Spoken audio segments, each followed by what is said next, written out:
Hello, this is Mel with 5-Star PWC. We're taking a look at this Yamaha here. Had trouble with it. It's a limited VX. It is a 2021. Yeah, it's a 21.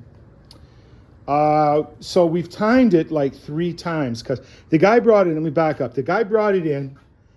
This plug, he tried to change the plugs in it and broke this spark plug, which is like super easy because I broke them before.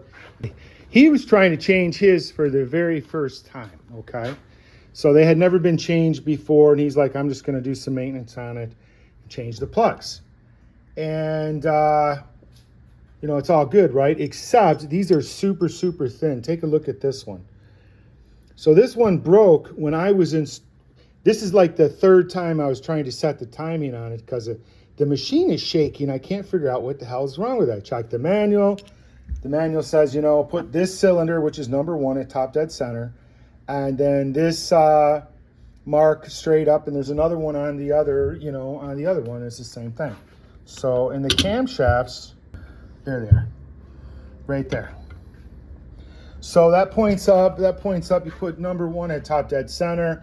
Pretty easy engine actually at the time. And I'm like, why the hell is this? He brings it back. He says it's shaking on him too much because I'm getting like no compression, you know, out of this cylinder, I found out. And this one was only like 50 and this one was down like 25, okay? So I'm like, okay, the cam lobes aren't hitting right. I just don't understand why that's possible. But anyways, it is. So getting ready to put it back the way it is. And I'm just looking at this one cam cap right here. And check this out. So, because this one is sticking up a little bit, and I'm like, why is that sticking up like that? Above, it's above, yeah, the cam bearing race. Basically, this camshaft cap is up above this edge right here, when the friggin' thing has nothing on it. Like every one of these are below the race thing right here, you know, where the camshaft rides. Every one of them are below it. This particular one is sticking up. I just noticed it. Why is that doing that? So I went ahead and pulled it off, and you can just see, you know, I don't know from this angle, but from right there, I don't know if you can tell, but we can see it, that this one is up almost 1/4 of an inch higher than that one. And it pushes, you know, pretty easily. So, okay, let me show you. So when I pull the 2 camshaft caps off right here, and here, see how lower the valve is than this one. And so we're gonna, and then I was just... You're missing part of the half of the pin that's holding it in. Yeah, it came, I'm gonna put this one back on just so I don't get them mixed up. So I was just tapping on that valve with my magnet, and look what came out. Yep. Just by tapping on that, it popped out of there. I mean, just tapping on it with this magnet, you know, which isn't, you know, like a hammer or anything. So somehow that came disconnected, or maybe it's wore out in there. I've never had that happen before. I'm sure other people have seen it happen, but so yeah, it's definitely a problem now. We're going to try to put air pressure in here to, this one should be all the way down. This one's all the way up, that one's all the way down. So it shouldn't move when we plug that in. Oh, yeah, like a lens. Okay, drain the pressure off of that. How we're doing this is to pressurize the cylinder to hold the valves up while we disassemble this one, to see if we can fix this without taking the head off. Okay, we got the cap off. Now we just gotta find the other half. Oh, there it is right there. Don't wanna leave that behind. Come on off of there. Don't know how that happened, but anyways, that valve is disconnected. Now it looks okay, so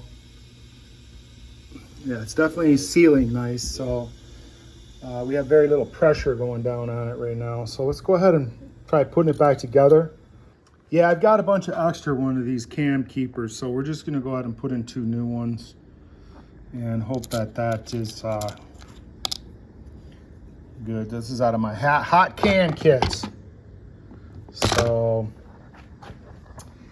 anyways, let's see what happens here. So yeah, I put one of these in. This guy actually broke one when he took one out on the front number 1 cylinder. And I got a photograph of it, which I'll post here also.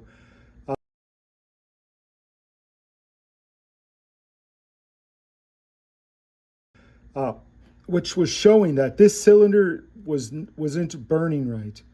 This one wasn't burning right, and because when we took it apart, because he wanted us to machine out that spark plug, and when we took it apart, I'm like, man, this cylinder is not firing the same as the other two. Do you have any trouble with it? And he said no, he didn't think so. We went ahead and lapped these 4 valves right here. Number 1, just to, make sure there wasn't a trouble with the valve. But when I was putting it back together, and we put in all the spark plugs, and I had to take it out a couple times because the second time is because he said the machine was shaking. And I was like, okay, we'll take a look at it and see what's going on. We took it apart, we checked the timing. The timing was still right on it. So I put some plugs back in it, went to torque them down again to start it. And look how thin that is right there. Look, that's the threads off of that. It's just super thin. And it broke off of here, and I'm like, oh crap, I'm screwed. I'm gonna have to pull the head again, right? To machine out. But we were able to get that one out because the ceramic came with the spark plug this time. And so I was able to get an easy out, and it came right out. It was actually pretty easy, no problem at all. So, and then we put it back together again, and I'm like, well, let's just check the compression. Okay. So anyways, long story short, we after we fixed the valve, we actually realized there was another one on number 3. So number 3 had a valve that the cam cap, whatever that thing is, the little spacer thing there, that thing was out of position on one of the ones in the back too. So on the 3rd cylinder, so cylinders 2 and 3 both were not getting any compression because of that cam thing was out of there. But I think that happened when the engine was shaking, when we first gave it back to him, because I just started it up. I figured it was fine. I didn't go leg test it, which was a mistake. But anyways, I give it back to the guy, and he says it's shaking, and he said it overheated, okay? He's been having some trouble with it overheating. So I don't know what that's about. And so I took it all back apart again, and that's when I realized those were missing. I'm thinking probably because the engine was shaking hard that it caused those caps to come loose. I hope. I mean, I don't know. And anyways, I put them back together again. I did another compression test on it when it's all assembled, re-timed it all again. And we're getting 160 on number 3, 160 on number 2, and 60 on number 1. And so we did a leak down on it, okay? And the leak down was terrible. It's either leaking back, it's not in the exhaust, and the intake manifold is off, so I can tell if it's leaking out of the intake, and nothing is coming out of the intake. So it's either coming out of the exhaust, which is a possibility, out of the exhaust valves. Maybe they're bent or something a little bit. I don't know, and they're not seating. Because originally when it had that weird color in there, that's telling me that there's something wrong with the freaking engine, the way it's firing, because you can just see 2 cylinders are just burning really nice, and that front cylinder isn't.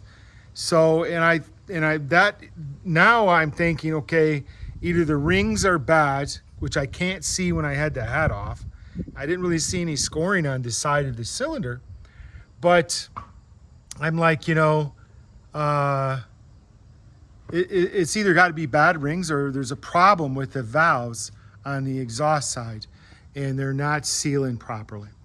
And so now I got to call the customer and tell him it's a possibility we have to pull the motor and try this again, because there could be that the rings are seized or scored up on the piston itself on that number 1 cylinder, which had trouble from the beginning. And get this, I still haven't figured out why it isn't overheating, because obviously I needed to get it running right first. So anyways, hopefully this guy, he's a nice guy. I feel bad for him. He's a 2021. The thing doesn't have very many hours on it. And, The moral of the story is be very careful changing the damn spark plugs on these things, because that thing is super thin. When I broke that one, I guarantee you I wasn't putting more than 15 foot-pounds on it of torque. I've torqued a lot of stuff, man, and them things broke. It'd be about around 15 foot-pounds. I mean, they snapped it. So now I'm doing them at 10 foot-pounds on them babies. But that is a bad design by Yamaha, using a spark plug that's friggin' super thin on the wall, where you can't even tighten them down a little bit. And not only that, when you try to take them out, you can't take it out. That plug was seized in there, you know, it was not coming out. Anyways, thanks for watching.